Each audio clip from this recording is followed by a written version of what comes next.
The revolution will not be televised. The Reach begins now. Energy, poverty. Do I eat today or do I pay my electric bill? Criminal justice reform. They have elected and appointed more federal judges than any other administration in history.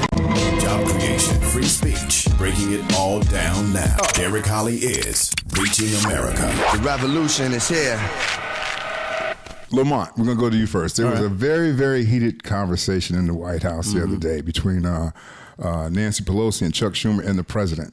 A couple of weeks ago on our podcast, after the midterm elections, you said that you felt like after the Democrats had taken back over the House, that it was a good thing because it would kind of restore the balance of power between the two parties. You still feel that way? Well, I felt, I guess to qualify that, I felt like in theory it would or should be a good thing.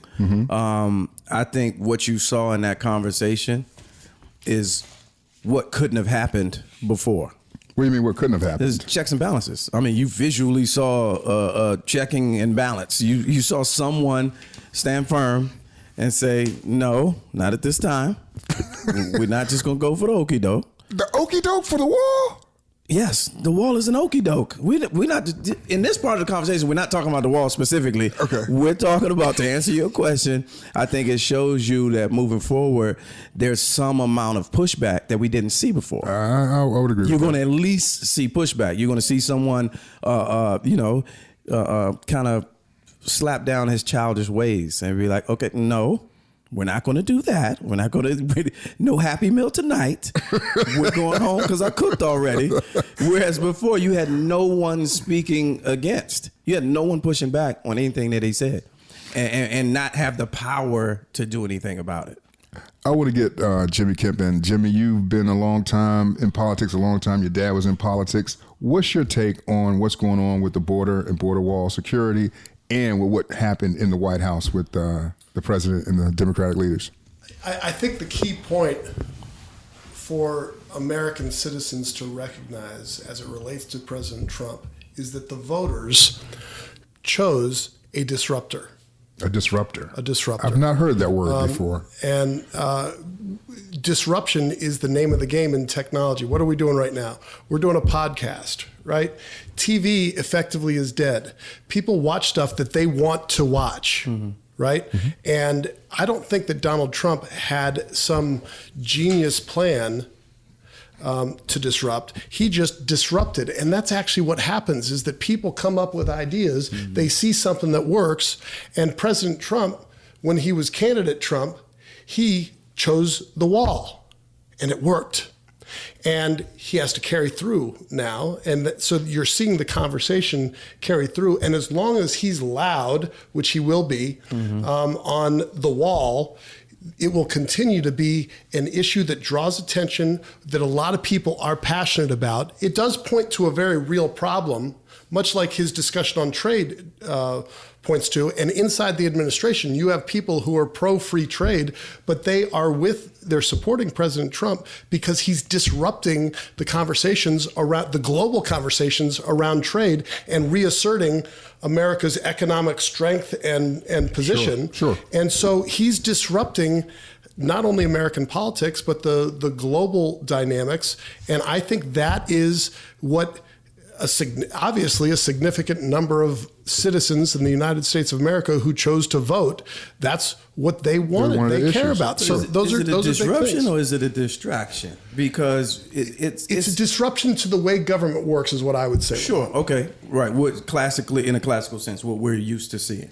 Right. But it's with respect to the wall specifically, it's a farce to me because his whole campaign was. I don't think it's a farce, build Lamont. the wall and Mexico is going to pay for it. So he has to now. It's more posturing than anything else because he has to stand by and make it happen, right? But there is substance behind it because there are people who really care about the issue of people coming from other countries and coming across the border. There are a lot of people who care about that, especially in the Southwest. There are people who are concerned with ethnic minorities and people of color coming into this country because we don't have this conversation where we talk about Europeans migrating to America for a better life. We don't have that same conversation. we have it with illegal aliens and whatever the other term that they use in the caravan. That's the only discussion. We don't see it. We put Syrian refugees on planes to come here, and there was not this much discussion. And right or wrong? Well, the president talked about it. Okay. Right? He was very concerned about refugees coming. My point is that there was comprehensive immigration reform that was going through Congress.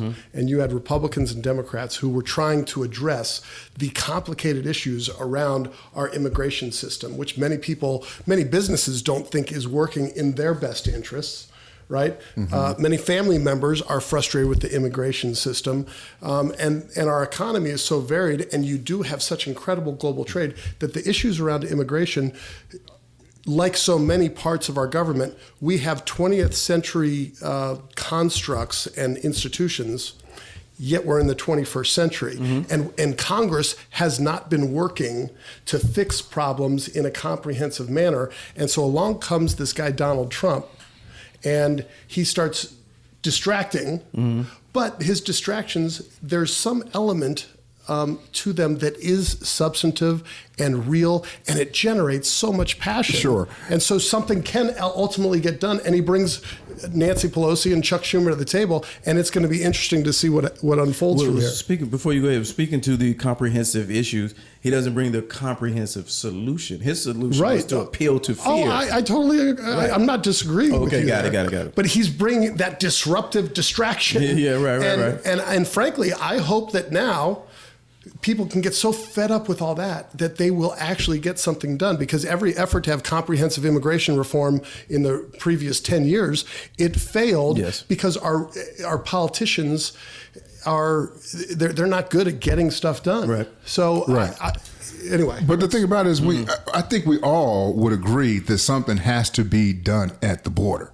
Lamont? Not necessarily. What do you mean? Anything different than what's being done now? If you go down there, there is a wall. There's not a wall. There has been a wall. No, it's not. It's just we need more money to do other I actually things.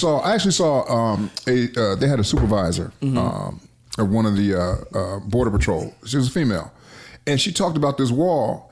And it's not just a wall like they're building on 210, just a concrete wall. Right. But apparently this wall has technology. Yes. Technology built into it. Also, this wall apparently goes underground so you can't dig under it. Okay. So the technology with this wall is supposed to have technology where you can continue to add to it and enhancing this wall for national security and the border protection. When we talk about that, okay, go ahead. Okay, so I'm saying, right now, with the amount of people that's entering down there, you can't tell me you're going to take tens of thousands of people in every single day. Or let's call it 2,000 people every single day for the next year. How many people is that? What have we been doing for the last 20 years? We ain't been taking that many people in. You think we're going to, it's going to increase, and that's the numbers that we're going to I think the numbers would decline if there was some type of security out there. I do. There is some type of security, not all the way. Aren't there. There's a ton of documentaries. I can name you at least 3 documentaries where you watch where they show the process of what's been going on and how there are parts that need to be improved. Right? That's all I'm saying. Sure. I mean, there's one gaping hole in this part. There's several gaping holes. Drug mules, but you're talking creating some sort of Great Wall of China from the Pacific Ocean to the. No. What do you mean? A continuous wall? It needs to be. There are areas that have natural barriers and boundaries and stuff like that, but there still needs to be something that goes up. Your guy wants a continuous build. My guy, right? I see how you talking over here. He wants a continuous build because it's jobs. It's going to jobs.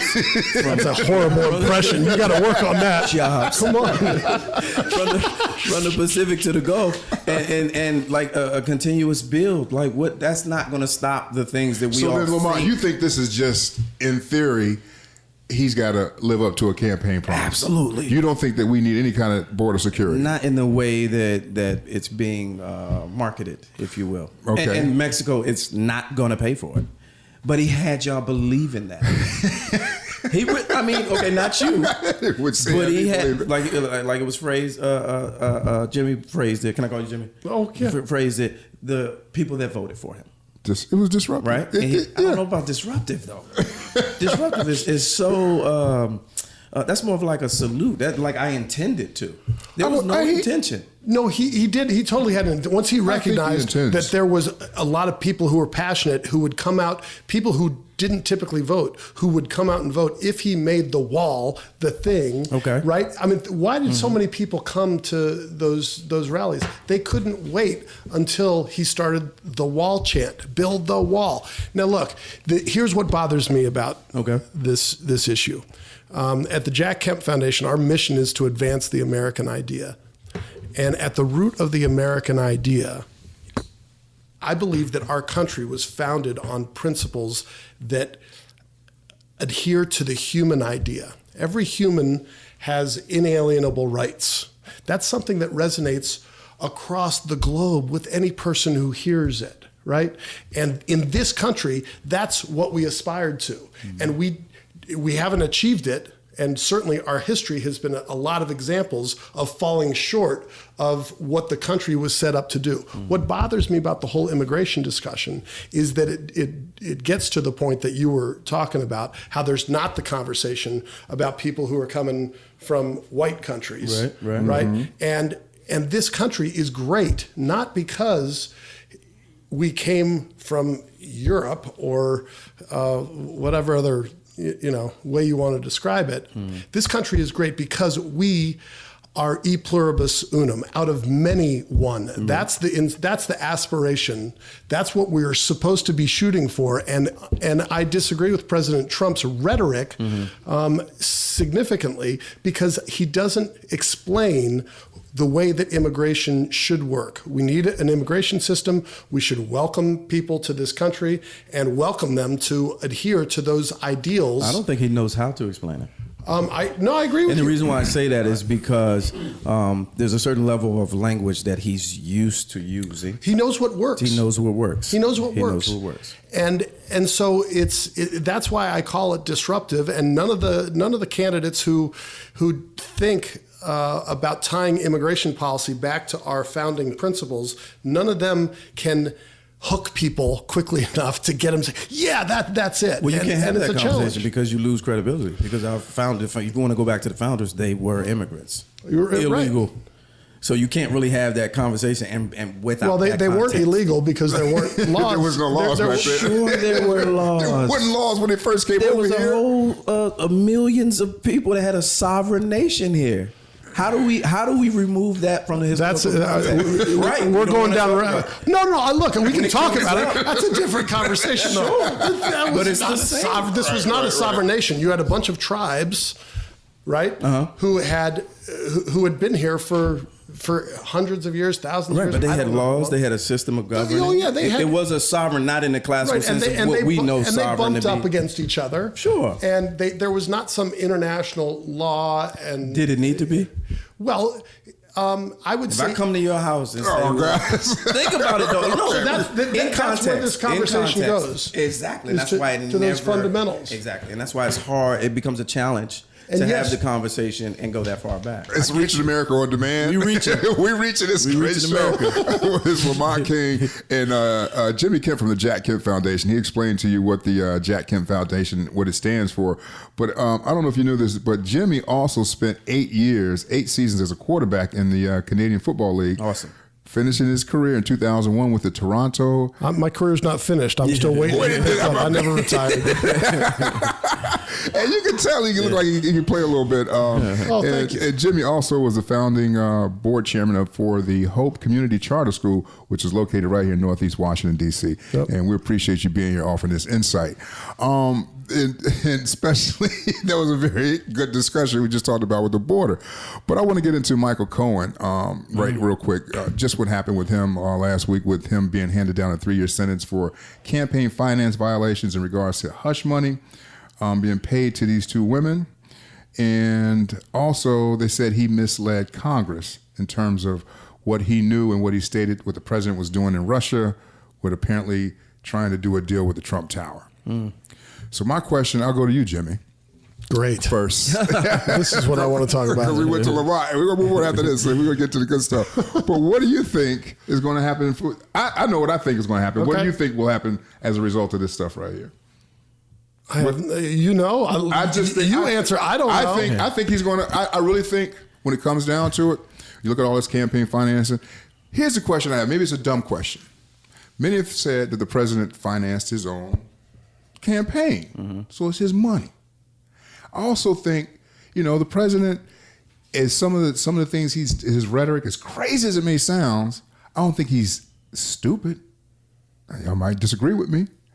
And I think he had enough people. I just can't imagine him. Here's my quote. I just can't imagine him paying money to these ladies out of the same pot of money that he's supposed to be running his campaign. I just don't imagine being that stupid. Well, the first thing that you said, especially when you got a pot of money, you got dough in here, in this account, and this account, and this account. I'm gonna take the money from this account right here. I don't think that I'm that stupid to pay this chick. But didn't he with the campaign finance money? He paid for his campaign. And is the one and the same, or is it different? Wasn't it a loan against his own money? Like he borrowed from himself. So if it's his money, right? So I'm thinking if you know that much, you know what you can and can't get away with. I don't know if he did or not.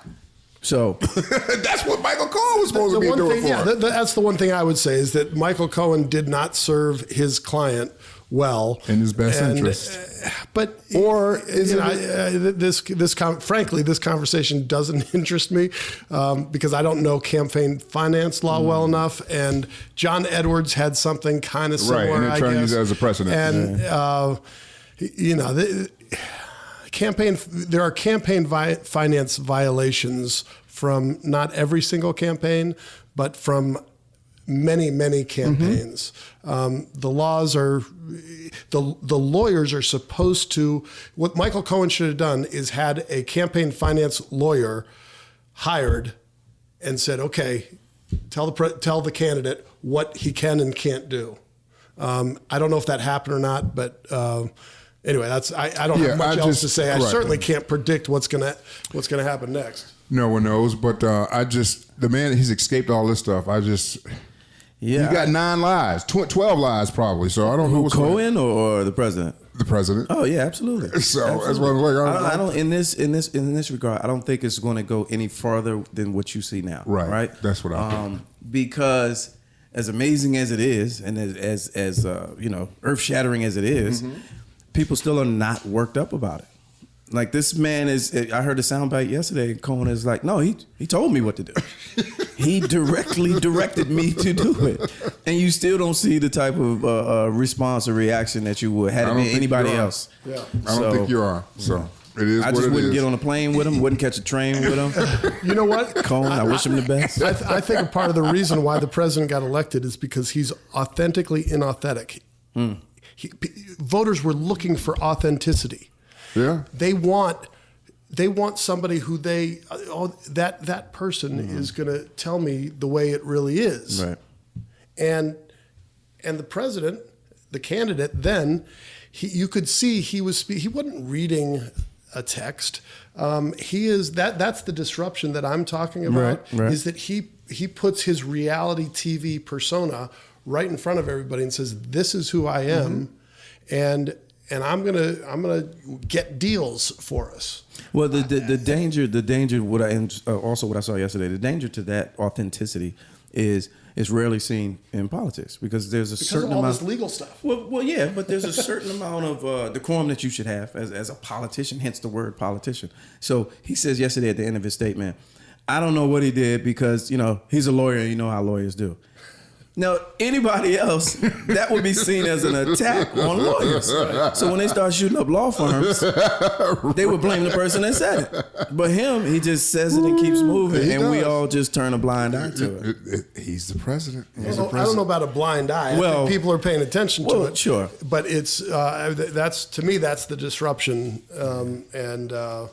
and there's plenty of distraction that goes along with it. And I think, for example, Cohen is distracting many people from, at the event where we were, there was a press event, and it was all about this opportunity zone law and work that the agencies are going to be doing.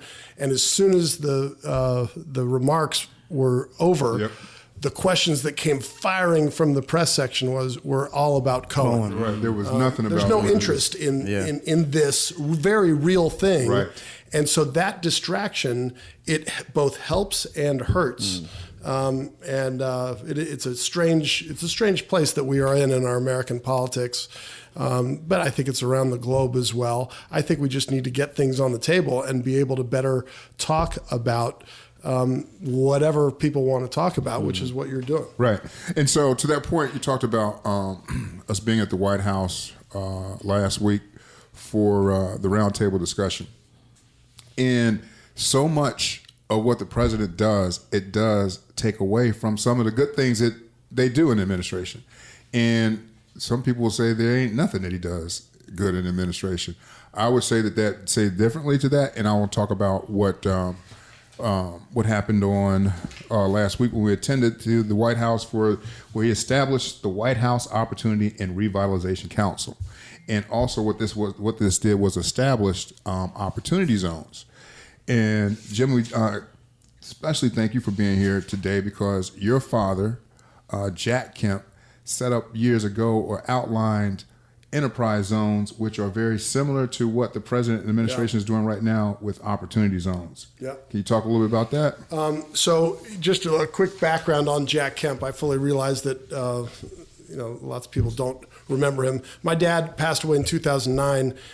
He most wanted to be remembered as a quarterback in the NFL. He played for the Buffalo Bills for 6 years, and they won back-to-back championships. That's before the Super Bowl happened. Everybody knows the Bills haven't won a Super Bowl. They lost 4 in a row. But after he was playing football, he was a congressman from Buffalo. And while he was a congressman, he realized that Bethlehem Steel, a steel company in Buffalo, New York, was dying. And he felt like it was on his watch. And he recognized that there needed to be incentives for people to invest in communities that are, in today's language that we're using, distressed communities. Yeah. And where Bethlehem Steel was in Buffalo, a bunch of steel workers, they were losing their jobs left and right because when Bethlehem Steel closed, it was a very depressing factor in the decline of Buffalo. Today, Buffalo is coming back. Many cities are coming back in our industrial Midwest. You got Detroit starting to come back. Cleveland is coming back. You see progress in cities, but it's not equitable progress. And we've seen it here in D.C. And one of the things that we focus on at the Kemp Foundation is equality of opportunity.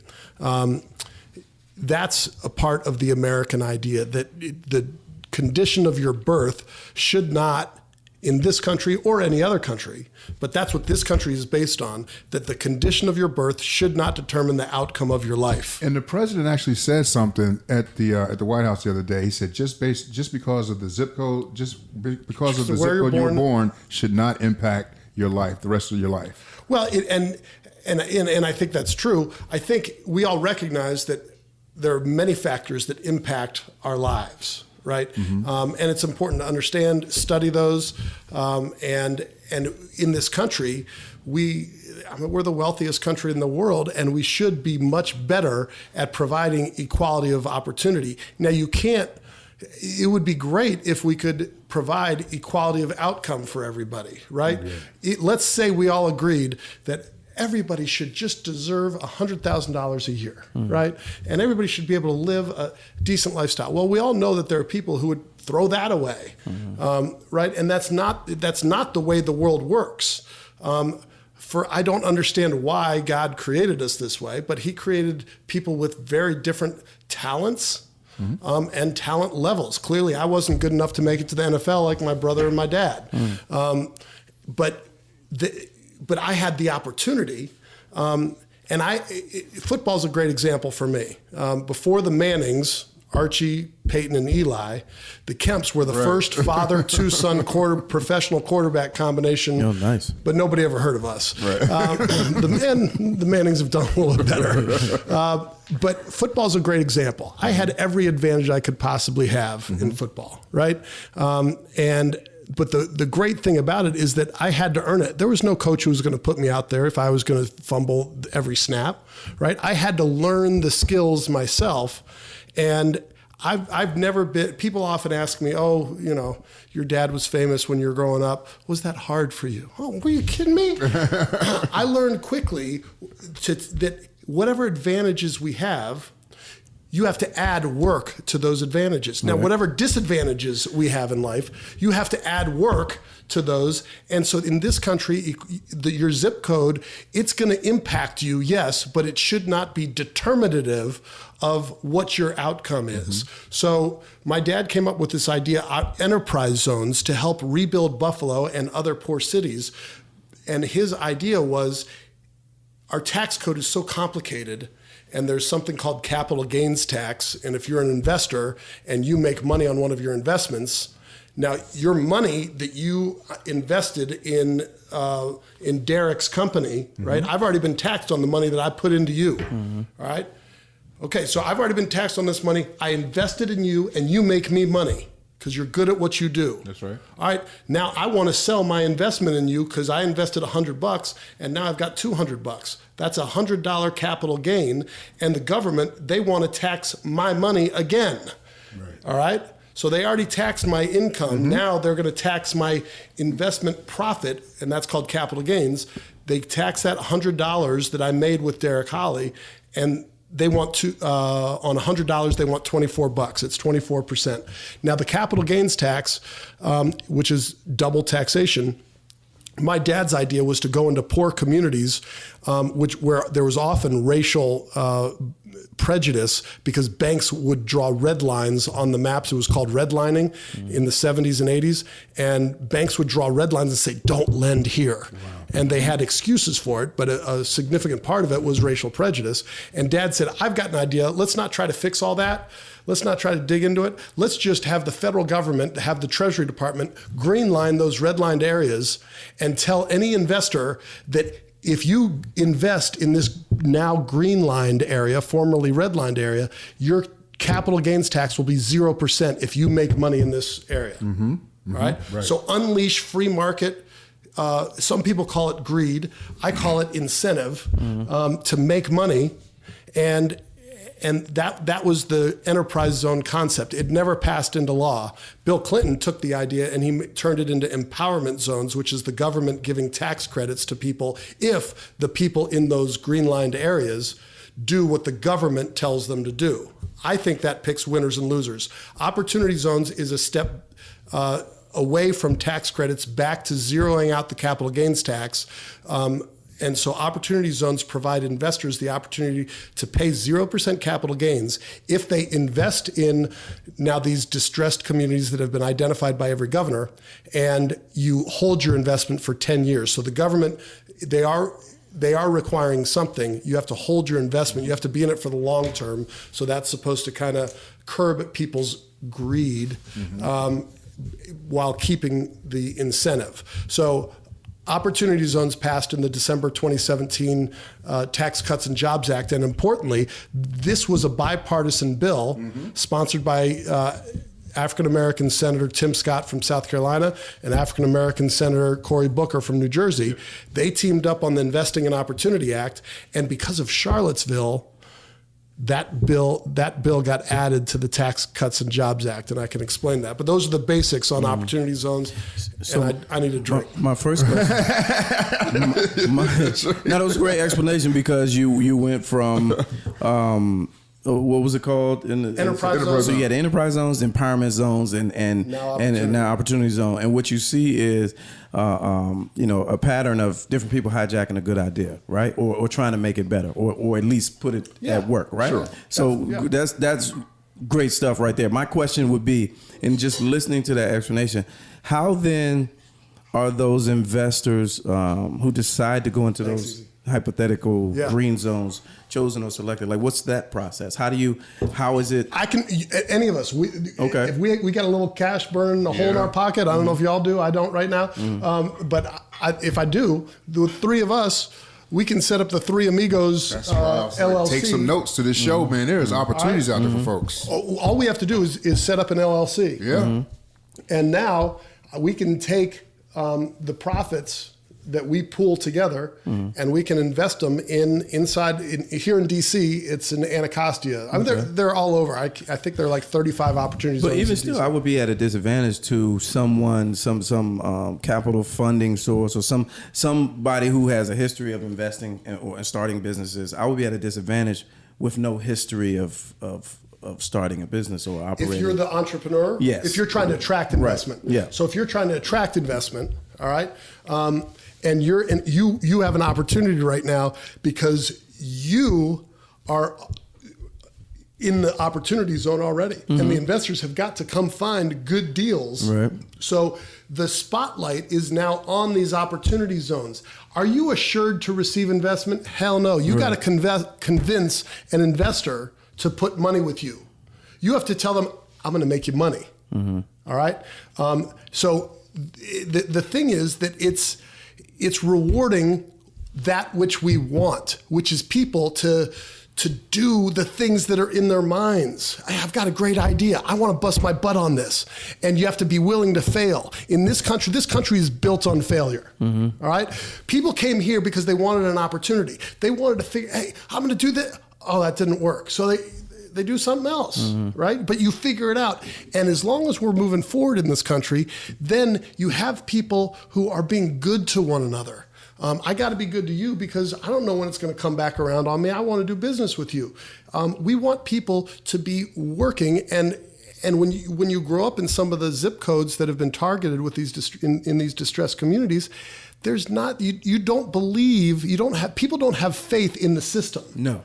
Right? That's exactly what this is. And so we're trying to make the system more responsive. Right. I'm not saying this is a panacea. Sure. I guess my question is coming from a place of I'm a resident or a business owner in this community, right? And so I understand that with the new opportunity zones, investors are coming in, and whatever they make is zero tax. How do I go from not being exploited by this now new pool of investors who want to come in with $1 million development and build, and they're not being taxed on their money, so their connection it's almost like free money for them.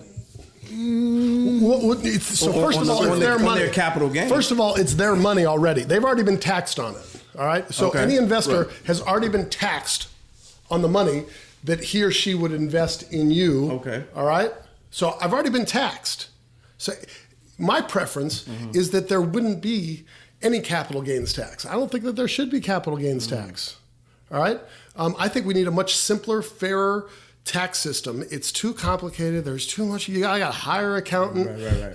Just to understand it. You're right. Yeah. But anyway, that being what it is, that creates this incentive for people to put their money in. And it's not free money. It's their money. They work their tail off for it. Unless you're somebody who thinks that anybody who has made money hasn't earned it. Right. I'm not one of those people. I give respect to people who have made money. Right. It doesn't mean they're a perfect person, but the onus is on you to pitch the idea, right? Okay, that makes sense. And now somebody's betting on you. You want people to bet on you, and right now there aren't enough people betting. So as an entrepreneur or businessman, I'm still trying to secure you to want to invest in me. I'm still trying to secure funding. And okay, I get it. Yeah, but the bigger thing is, and I think I thought that's where you were going to go with it was, and we talked about it. Van and I actually brought it up in the meeting in terms of just doing some outreach. Nobody knows who Van is. Who are you talking about? Van Jones from CNN. He was at the meeting. I'm sorry, Van Jones. So anyway, Van was actually supporting this idea. Interesting enough. And speaking to Van, he's like, when the president does wrong, I tell him that he's wrong. But when the president does right, I'm going to let people know that he's doing something right. And he felt like this program right here is something right. But the one thing that we talked about was the need to do some outreach to these communities, not just to the business owners, to let them know that this opportunity exists and what you have to do to take part of it, but also the residents. Right. So they know what's going on in there, so they don't feel like, all of a sudden now it's gentrification. Right. And they're taking over my community. Right.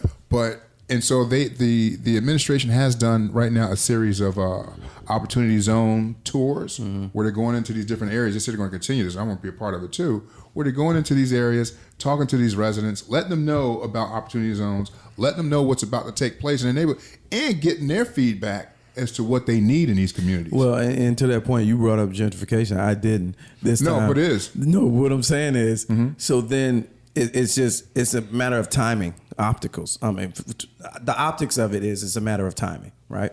You're going to now create these opportunities in these places where the residency has switched. Like, where was that before? What do you mean? The residency has switched. Well, the city looks different.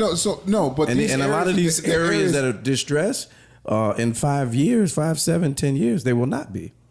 But not because of it being designated as opportunity. Well, but the opportunity zone, it ends December 2019.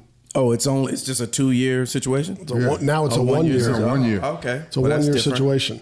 So, But I guess my position on that is I always go downtown and I see or these areas of town where it's heavy police presence, right? And protecting what would look like the new residents. And the question always from the native population is, where were y'all when we lived here?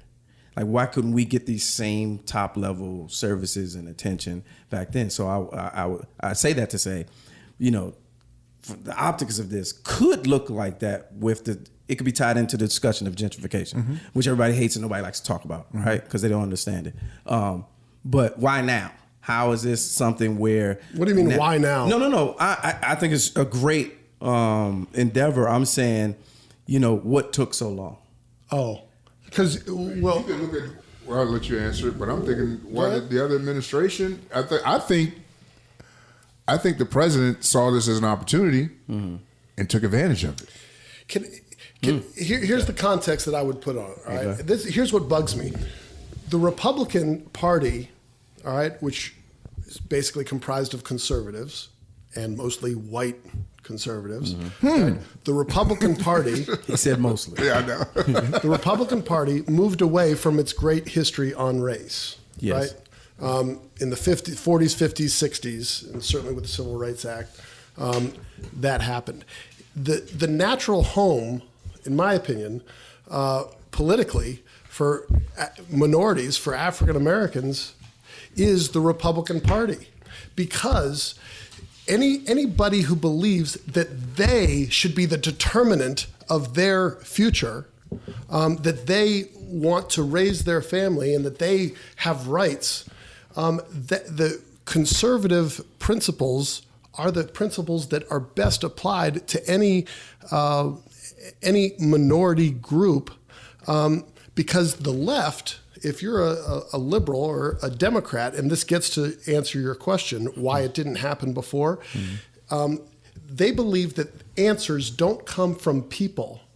They believe in they believe in the stratification of society, in identity politics, that's the thing that should matter most.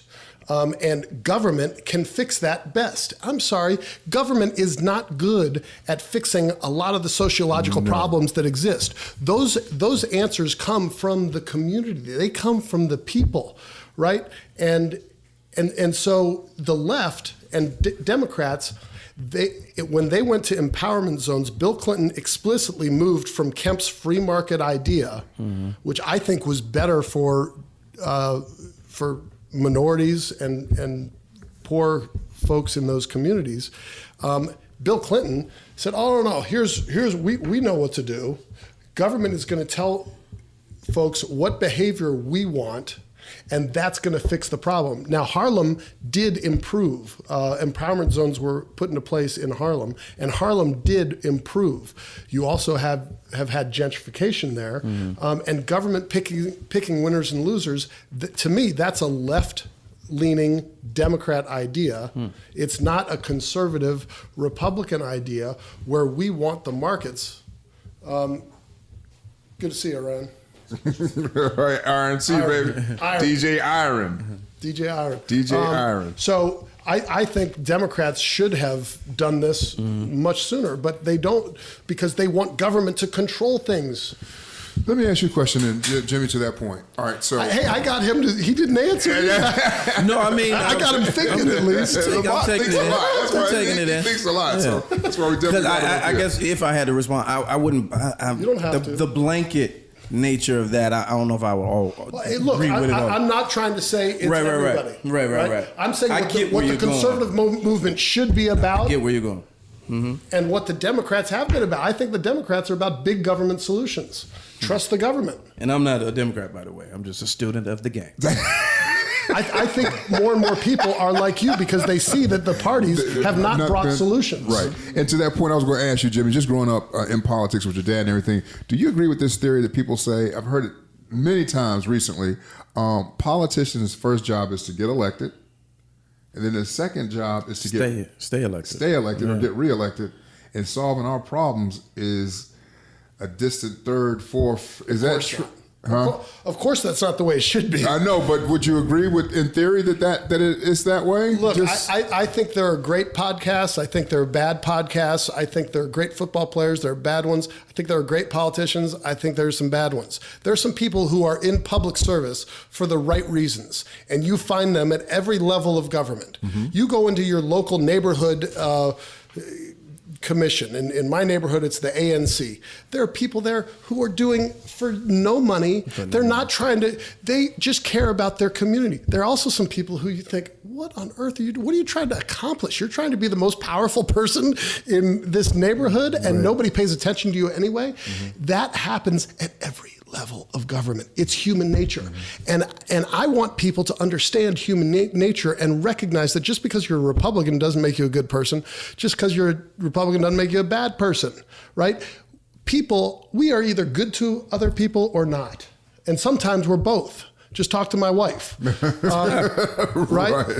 So I think that happens, Derrick. And I think there's a lot of pressure from political parties. Now, part of the problem with the party system is that they want that to be the motivation for their candidates, because all that matters to them is, do we have the majority? Right? So they're going to push candidates and fund candidates in that direction. But the voters, I still think we do have the power. We, the people, we've got to vote, and we have to find out the people who are just in it because of what the party's telling them to do. So they can, you got to. But I feel like that's the majority. So Jimmy, are we stuck for the next 2 years? Are we stuck right now with the next, just based off of what we saw in the White House earlier this week? When you say stuck, what do you mean? Just in terms of not being able to get anything done in our government, just because people are so disenfranchised with President Trump. Are you surprised though? We saw the same thing with the previous shutdown, where I'm going to block everything he does. That's the verbiage. Like, you know what I mean? Which is wrong. And was the shutdown with was it Ryan when it was like 11 days or? In 20 Boehner. Boehner, that's the one. He disappeared. Where is he? He's at a law firm doing pretty well. Oh, really? So he's all with but if you remember, now. it was the same game, right? And the two-party system, that's what you're faced with. It's the same game. So we're looking at it now, but it doesn't feel good because you're on the other side, and you're like, there's some things on the table here that we could use to make progress, and blah blah blah and blah blah blah. It just looks different, but it's the same. It's the same game. Yeah. The other thing I wanted to touch on, though, and before we get out of here, and this is a piece of legislation that could help some blacks, and that's the First Step Act. Yeah. And so a lot of things happened last week. A lot of people in prison. It's going to help a lot Not of people. just but blacks. But it will help a lot of blacks because they're disproportionately impacted. That's the reason why I said it, Lamar. But you're right. It's going to help. I was just making fun of the way you said it. More white folks than it will I'm blacks. glad you're making fun of him. But the thing about it is, I would say that it kind of got lost. Yeah, of course. This week with Cohen and all the other stuff, the distraction. The same thing with the opportunity zone thing got lost. It got lost. It's not juicy. And they're supposed to vote on that today, and it could be very, very helpful for a lot of people. So I hope it does get passed. It'll be a huge piece of legislation passed with the president. So that just speaks to the fact that there are things getting done. Yeah. The administration, look, Donald Trump is the president of the United States. He can't tell everybody in every single agency what to do. He puts his secretaries there, and then the secretaries have deputy secretaries. I mean, our government is huge. There's a lot going on. Some of it good, some of it bad. We need to pay attention. And in Congress, there are some things that can get done because they're conscious that their approval rating is through the floor. Sure.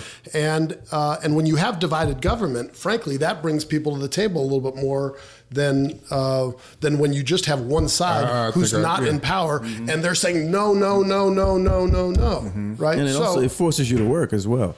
And you saw with the midterm elections that you can't just rest where you're at. So the whole thing about, one job is to get elected, the next job is to stay elected.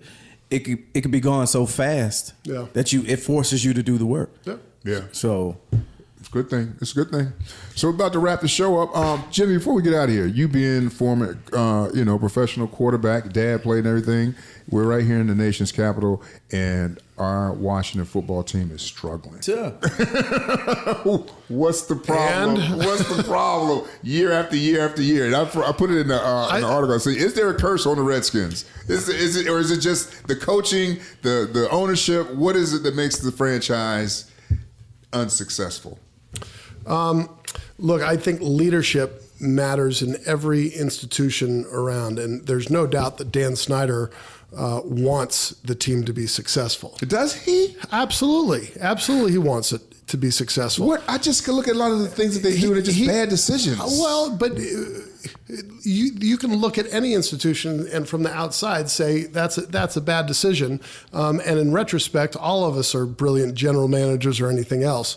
I think you've seen an evolution over the years, and I think he's still trying to figure it out. Spends a lot of money, wants to make a lot of money with the Redskins, and he wants the team to be great. I played with Jay Gruden in 1995. Jay was a really good quarterback. He doesn't look like much, and he didn't look like much back then. But Jay is a player, and Jay he's figuring this is his first coaching job. He's hungry. I hope they make it. I hope they come back to DC and have figure something out where RFK is. And you want this football team to be what it should be. I think it can be. I think leadership matters, and I'm sure that they're going to be reviewing everything. And it's just like, that's the great thing about football. You can watch the game film and see who did what. And I think that type of analysis needs to happen all the way up the chain, and I believe they're doing it. I hope they're doing it. Jimmy, as a former quarterback, Colin Kaepernick, that whole situation. What's your take on that? Is he good enough to play? Should he have been brought here or at least given an opportunity? Of course he's good enough to play. Okay. I think the issue of police community relations is a critical one, and Colin Kaepernick bringing it up, he should not have been sent out of the league for it. He shouldn't have been banished. I do think that in any profession, there's a way to handle oneself, and especially as a quarterback, you've got to be the quarterback for the whole team. It doesn't mean that you have to not say what you think. Here's an example. First of all, can Colin Kaepernick play? Yes. Yeah. Yes, he can play. Yeah. There's no doubt about it. I think part of the reason he hasn't, I don't think when you wear socks that have cops pictures as pigs or something like that. I think that type of thing distracts from the team. And I don't know the ins and outs. I've been on a lot of teams. I've seen a lot of disruptive players. Colin he does not seem like a disruptive guy personality wise, but he chose to do something that is disruptive. I'm not saying it's right, but I think teams make more than they make decisions based on more than simply talent. And I think he's a victim of that. Definitely a victim, because to me, it wasn't a disruption, as far as I'm concerned. I mean, you've had players that have done that before, for other reasons. Who, like Mahmoud Abdul-Rauf? Absolutely, and he got exiled out of pro sports as well eventually. But I feel like from a standpoint of bringing attention to an issue, like if you have that platform, historically, that's never been frowned upon. But I think, again, it goes back to bringing attention to a discussion that nobody is ready to have. I think there are a lot of people who are ready to have it. We've done Kemp Forum events on police community relations. Right. I think on a national level, I'll qualify. Well, I think the Players Coalition, in the wake of the Kaepernick thing, and Quan Bolden and Malcolm Jenkins, they set up the Players Coalition outside of the NFLPA. and they said, we want to talk about issues including police community relations, but we want to talk about education, criminal justice reform, and the Players Coalition is going around having conversations with a bunch of folks. But then once they took the payoff, it was no longer done. a discussion. I think that's, forgive the use of the term, I think that's fake news. I don't think that's true. I think that there's not a payoff. They didn't get paid. Nobody made money on this. They have money that they are applying to the discussions, and you may not see the full impact because, frankly, it's not that much money. What was it, $100 million maybe? Yeah, it was $100 million. And it came out to like less than $2 million per team when they spread it out over the 10-year period, something like that. Right. So it's not. I mean, well, I say payoff because if you tell me, all right, I get it, we hear you. We'll get this money and give it to you for awareness and outreach and all that. Just stop what you're doing. And then you stop what you're doing, then that's a payoff. But the NFL mismanaged that whole situation from the jump.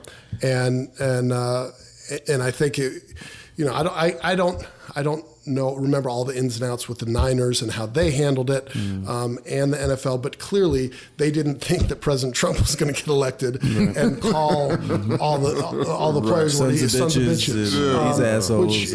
Which just inflamed it and made it all worse. Right. And Trump is not the best guy on helping people deal with race relations. No, never has been.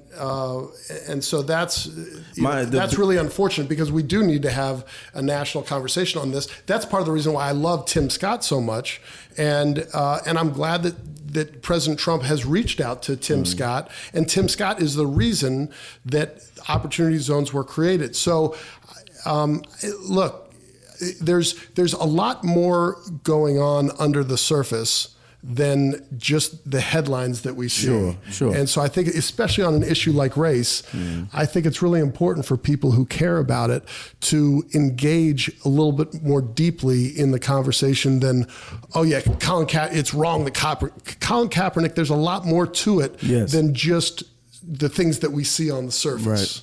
Right. It doesn't mean that he should be out of the league. I don't think that's right, but there's more to the discussion. Yeah. Good deal. Great discussion, great conversation. Part 2 next week. Part 2.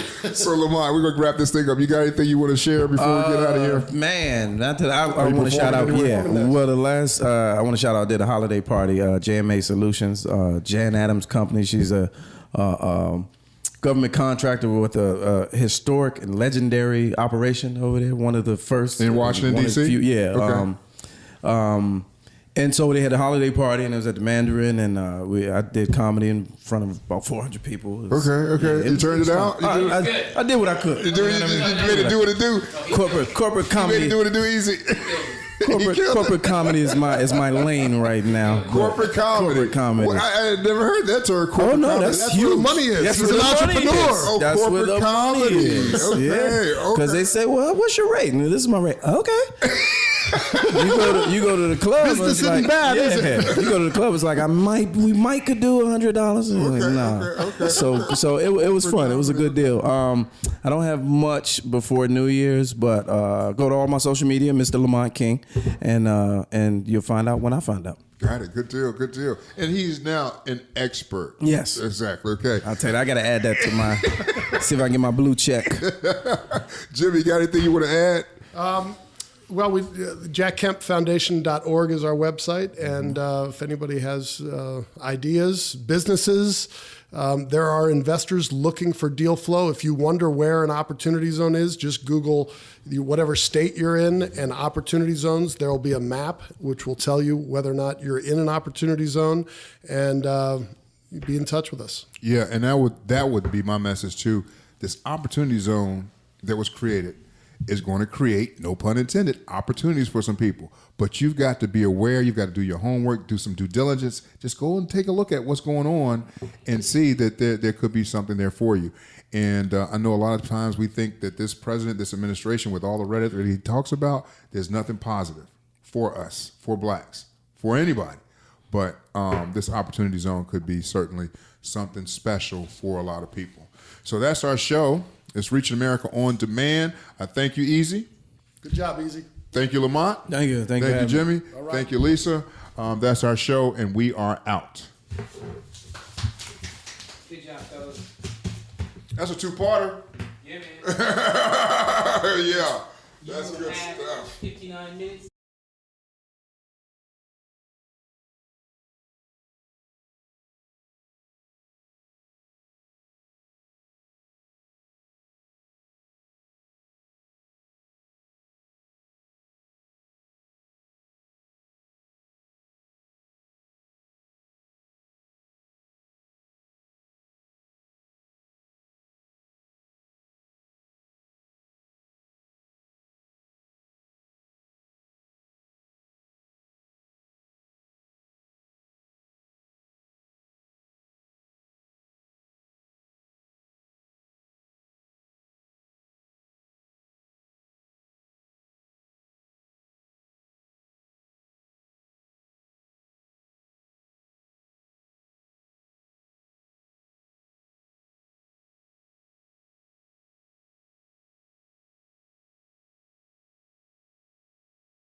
While he was a congressman, he realized that Bethlehem Steel, a steel company in Buffalo, New York, was dying, and he felt like it was on his watch.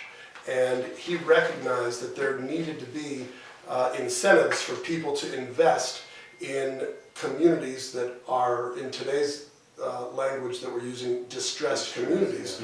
And where Bethlehem Steel was in Buffalo, a bunch of steel workers, they were losing their jobs left and right. Because when Bethlehem Steel closed, it was a very depressing factor in the decline of Buffalo. Today, Buffalo is coming back. Many cities are coming back in our industrial Midwest. You've got Detroit starting to come back. Cleveland is coming back. You see progress in cities, and but it's not equitable progress. And we've seen it here in D.C. And one of the things that we focus on at the Kemp Foundation is equality of opportunity. That's a part of the American idea, that the condition of your birth should not, in this country or any other country, but that's what this country is based on, that the condition of your birth should not determine the outcome of your life. And the president actually said something at the White House the other day. He said just because of the zip code, because of the zip code you're born, should not impact your life, the rest of your life. Well, and I think that's true. I think we all recognize that there are many factors that impact our lives, right? And it's important to understand, study those, and in this country, we're the wealthiest country in the world, and we should be much better at providing equality of opportunity. Now, it would be great if we could provide equality of outcome for everybody, right? Let's say we all agreed that everybody should just deserve $100,000 a year, right? And everybody should be able to live a decent lifestyle. Well, we all know that there are people who would throw that away, right? And that's not the way the world works. I don't understand why God created us this way, but He created people with very different talents and talent levels. Clearly, I wasn't good enough to make it to the NFL like my brother and my dad, but I had the opportunity, football's a great example for me. Before the Mannings, Archie, Peyton, and Eli, the Kemps were the first father to son professional quarterback combination, but nobody ever heard of us. And the Mannings have done a little bit better. But football's a great example. I had every advantage I could possibly have in football, right? But the great thing about it is that I had to earn it. There was no coach who was going to put me out there if I was going to fumble every snap, right? I had to learn the skills myself. And I've never been, people often ask me, your dad was famous when you were growing up. Was that hard for you? Oh, are you kidding me? I learned quickly that whatever advantages we have, you have to add work to those advantages. Now, whatever disadvantages we have in life, you have to add work to those. And so in this country, your zip code, it's going to impact you, yes, but it should not be determinative of what your outcome is. So my dad came up with this idea, enterprise zones, to help rebuild Buffalo and other poor cities. And his idea was, our tax code is so complicated, and there's something called capital gains tax, and if you're an investor and you make money on one of your investments, now your money that you invested in Derrick's company, right? I've already been taxed on the money that I put into you, all right? Okay, so I've already been taxed on this money. I invested in you, and you make me money because you're good at what you do. That's right. All right, now I want to sell my investment in you because I invested $100, and now I've got $200. That's a $100 capital gain, and the government, they want to tax my money again. Right. All right? So they already taxed my income. Now they're going to tax my investment profit, and that's called capital gains. They tax that $100 that I made with Derrick Hollie, and they want to, on $100, they want $24. It's 24%. Now the capital gains tax, which is double taxation, my dad's idea was to go into poor communities where there was often racial prejudice because banks would draw red lines on the maps. It was called redlining in the 70s and 80s. And banks would draw red lines and say, don't lend here. Wow. and they had excuses for it, but a significant part of it was racial prejudice. And Dad said, I've got an idea. Let's not try to fix all that.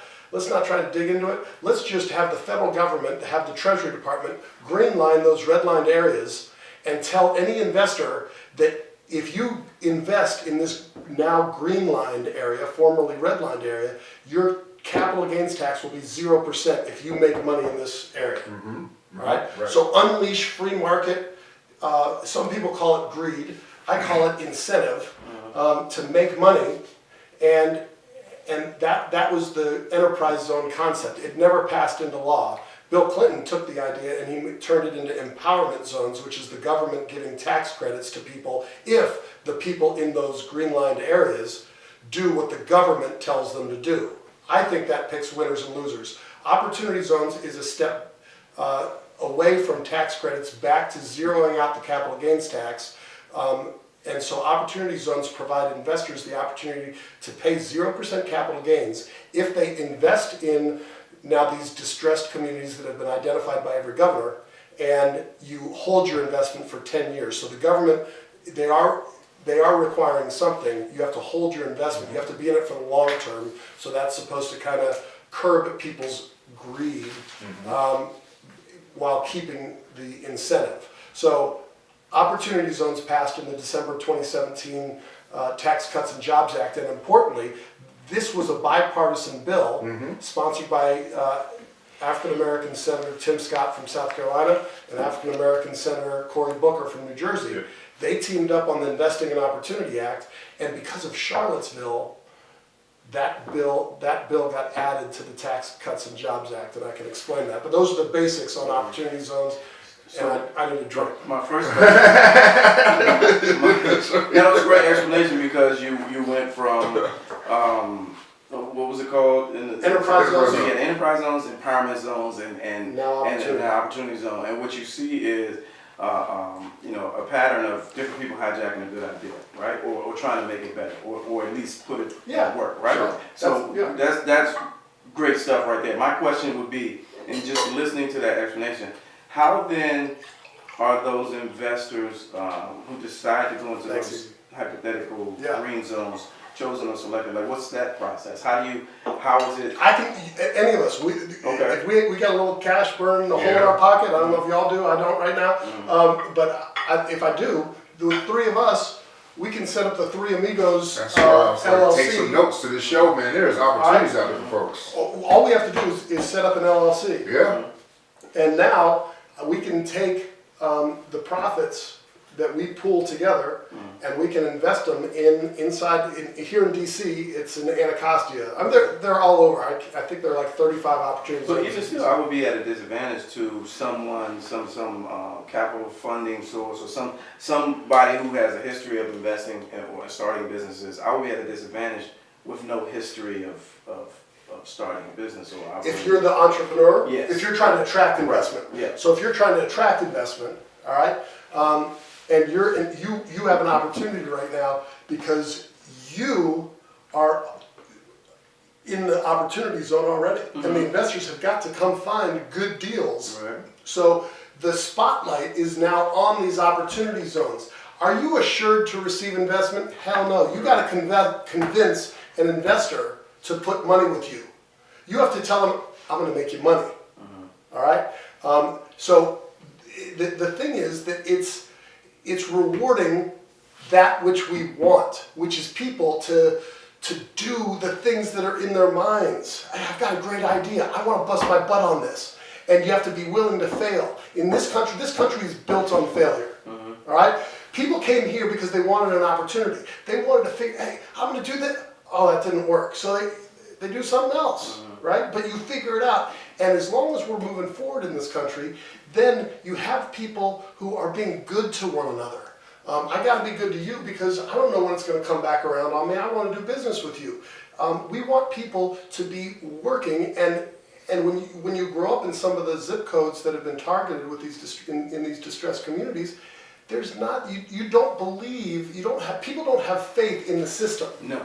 Right? That's exactly what this is. And so that we're trying to make the system more responsive. Right. I'm not saying this is a panacea. Sure.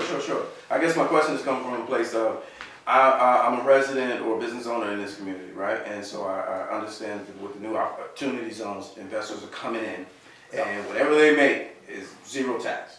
How do I go from not being exploited by this now new pool of investors who want to come in with $1 million development and build, and they're not being taxed on their money, so their connection, it's almost like free money for them. So first of all, it's their money. Capital gain. First of all, it's their money already. They've already been taxed on it. All right. So any investor has already been taxed on the money that he or she would invest in you. Okay. All right. So I've already been taxed. So my preference is that there wouldn't be any capital gains tax. I don't think that there should be capital gains tax. All right. I think we need a much simpler, fairer tax system. It's too complicated. There's too much. You gotta hire an accountant. Right. Just to understand it. Right. Yeah. But anyway, that being what it is, that creates this incentive for people to put their money in, and it's not free money. It's their money. They work their tail off for it. Unless you're somebody who thinks that anybody who has made money hasn't earned it. Right. I'm not one of those people. I give respect to people who have made money. Right. It doesn't mean they're a perfect person.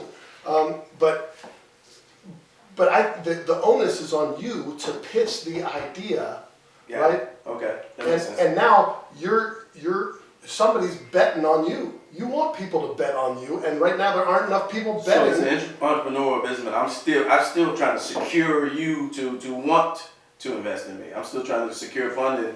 And okay, I get it. Yeah, but the bigger thing is, and I think I thought that's where you were going to go with it, was, and we talked about it, Van and I actually brought it up in the meeting, in terms of just doing some outreach. Nobody knows who Van is. Who you talking about? Van Jones from CNN. He was at the meeting. I'm sorry, Van Jones. So anyway, Van was actually supporting this idea, interesting enough. Speaking of Van, he's like, when the president does wrong, I tell him that he's wrong. But when the president does right, I'm going to let people know that he's doing something right. And he felt like this program right here is something right. But the one thing that we talked about was the need to do some outreach to these communities, not just to the business owners, to let them know that this opportunity exists and what you have to do.